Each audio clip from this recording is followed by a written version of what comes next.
Hello students, I am Anurag Rai. In this video, I am going to explain the fourth poem from your poetry section, English textbook Flamingo NCERT class 12th. The name of the poem is A Thing of Beauty, written by John Keats.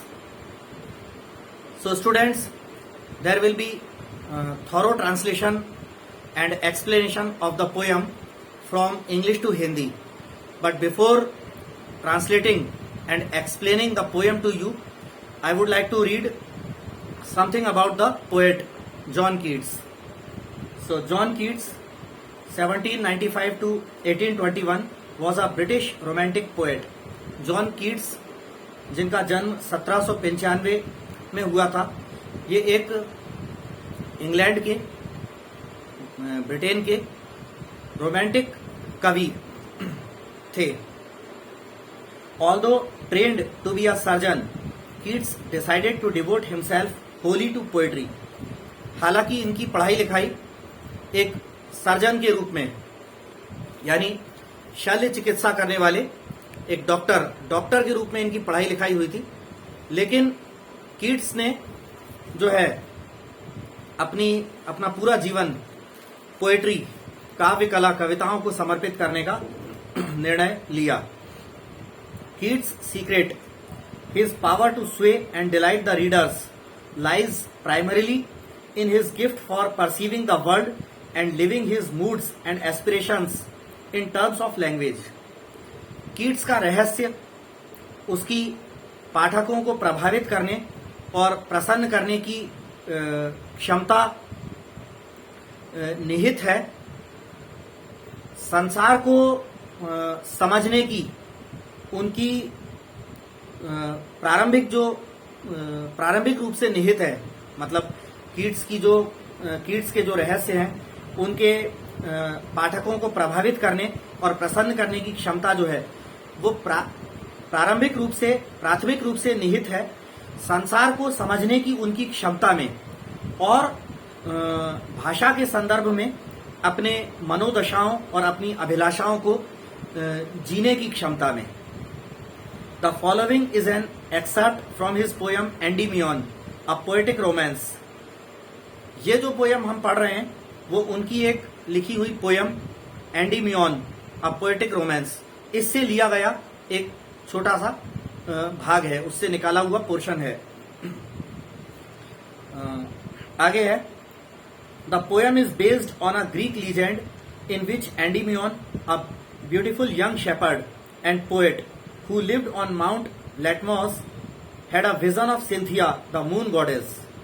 तो वो जो poem थी Endymion, a poetic romance, जिसमें से ये poem उस poem के में से एक छोटा सा भाग के रूप में इस पोएम को निकाला गया है. तो वो वाली पोएम जो थी एंडीमियन, अ पोएटिक रोमांस, उस पोएम में क्या होता है कि यूनानी दंत कथाओं के अनुसार, यूनानी पौराणिक कथाओं पर वो आधारित पोएम थी, जिसमें एंडीमियन नाम का एक सुंदर और नौजवान चरवाहा होता है, भेड़ बकरियां चराने वाला, और जो कि कवि भी होता है.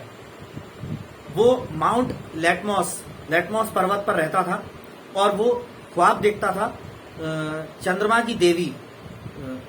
यूनानी दंत कथाओं के अनुसार चंद्रमा देवी को सिंथिया कहते हैं, तो सिंथिया को पाने के ख्वाब देखा करता था.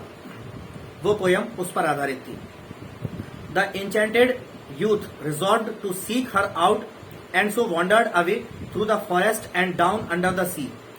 वो मुग्ध युवा, वो जो चरवाहा और कवि था, उसने अपनी बिलव्ड, जिसको वो प्रेम करता था, चंद्रमा देवी सिंथिया को, उसको ढूंढने या पाने के लिए जंगलों में यहां वहां भटकने, समुद्र में नीचे गोता लगा के ढूंढने का निर्णय लिया, संकल्प लिया. Now our poem starts from here. Poem का नाम है अ थिंग ऑफ ब्यूटी, यानी सुंदरता की कोई चीज, सुंदरता की कोई वस्तु. तो अ thing of beauty is a joy for ever. सुंदरता की कोई वस्तु हमेशा की खुशी होती है, हमेशा मिलते रहने वाली खुशी होती है कोई सुंदर वस्तु. its loveliness increases, it will never pass into nothingness. उस सुंदरता से भरी वस्तु की जो सुंदरता होती है, उसकी मनोरमता होती है, वो कभी खत्म नहीं होती, वो हमेशा बढ़ती जाती है और कभी भी नगण्यता या ना में परिवर्तित नहीं होती. But will keep a power quiet for us. लेकिन सुंदरता की वो वस्तु हमें एक शांत लता मंडप, छायादार शांत लता मंडप प्रदान करती है. And a slip full of sweet dreams. और मधुर सपनों से भरी नींद हमें प्रदान करती है. And health and quite breathing. और स्वास्थ्य और शांत श्वास प्रदान करती है सुंदरता की वस्तु हमें. Therefore, on every morrow are we wreathing a flowery band to bind us to the earth. इसलिए हम प्रत्येक आने वाले दिन, प्रत्येक अगले दिन हम फूलों के पुष्प गुच्छ और पुष्पों की मालाओं से माल्यार्पण करते हैं धरती से स्वयं को जोड़े रखने के लिए. स्पाइट ऑफ डिस्पोंडेंस, निराशा का द्वेष, ऑफ द इनह्यूमन डर्थ, अमानवीय कमी का द्वेष, ऑफ नोबल नेचर्स, महान स्वभाव की कमी, ऑफ द ग्लूमी डेज, निराशा से भरे दिन, off all the unhealthy and over darkened ways, और सारे अस्वास्थ्यकर और बुरे तौर तरीके, मेड फॉर अवर सर्चिंग, ये सब हमारी खोज के लिए बने हुए हैं. यानी इन सब चीजों में हम पड़ जाते हैं. किन चीजों में? मैं दोबारा रिपीट कर रहा हूं. निराशा का द्वेष, अमानवीय कमी यानी मानवीय गुणों की कमी, अच्छे और महान विचार, बुरे दिन, हम इन सब में पड़ जाते हैं. Yes, in spite of all some shape of beauty moves away the pall from our dark spirits. हाँ, लेकिन इन सब के बावजूद सुंदरता की कोई आकृति हमारी इन अंधकार से भरी अंधकारपूर्ण छाया से इन सब खराब चीजों के नकाब को हटा देती है. Such the sun, the moon, trees old and young, sprouting a shady boon for simple sheep. ऐसी ही सुंदरता का प्रतीक सूर्य, चंद्रमा होते हैं, छोटे बड़े पेड़ होते हैं. ऐसी ही सुंदरता का प्रतीक छोटे बड़े पेड़ भी होते हैं जो कि अंकुरित होकर साधारण भीड़ों और अन्य जीव जंतुओं के लिए छायादार वरदान बनते हैं. And such are daffodils with the green world they live in. तो आगे कवि क्या कहता है? And such are daffodils with the green world they live in. जंगलों में डैफोडिल के फूल खिलते हैं और जंगलों का सौंदर्य बढ़ाते हैं. And clear reels that for themselves a cooling covert make against the hot season. आगे कह रहे हैं कि और छोटी छोटी जल धाराएं, छोटी छोटी नदियां और छोटी छोटी जल धाराएं ग्रीष्म ऋतु में खुद के लिए ठंडक से भरी झाड़ीदार पेड़ पौधों से, लताओं से भरी झाड़ीदार आवरण का निर्माण कर लेती हैं छोटी छोटी जल धाराएं गर्मी में स्वयं के लिए. आगे है कि the mid forest brake rich with a sprinkling of fair musk rose blooms. और जंगलों के बीच बड़ी ही भव्यता और वैभव के साथ जंगली गुलाब खिलते हैं और जंगलों का सौंदर्य बढ़ा देते हैं. And such too is the grandeur of the dooms we have imagined for the mighty dead. और ऐसा ही कयामत का वैभव होता है जो कि हम मर चुके महान योद्धाओं के लिए कल्पना करते हैं. All lovely tales that we have heard or read. और उन मर चुके मृतक महान योद्धाओं के लिए सारी प्यारी प्यारी सुंदर कथाएं जो कि हमने सुनी होती हैं और हमने पढ़ी होती हैं.